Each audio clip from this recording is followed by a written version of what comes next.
Guys তারপরে আগুন নেভানোর জন্য এখানে চলে এসেছিল ফায়ার ব্রিগেডের গাড়ি। তারপরে মজার কথা বলতে গাইস ফায়ার ব্রিগেডের গাড়িকে আমি কল করেছিল, তো থ্যাংক ইউ গাইস। তারপরে গাইস দেখো ওখানে ওরা আগুন নেভানোর জন্য কত কিছু করছিল।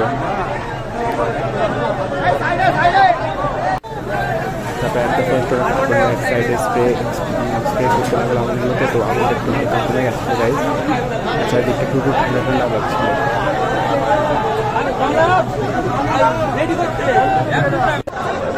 তারপর গাইজ এই সময় দেখতে কত আনট্রেন ছিল যে এখানকার ল্যাডার নামাতে এরা এত বেশি সময় লাগাচ্ছিল, তাই জন্য ওখানকার লোকেরা অনেক বেশি লেগে গেছিলো গাইজ। তারপরে একটা পুলিশ অফিসার ওখানে উঠে কাজগুলো জানালা কাজগুলো ভাঙতে থেকে যাতে ওখানে স্প্রে করতে পারে। তারপরে কি হয় নেক্সট ব্লগে দেখতে থাকো গাইজ।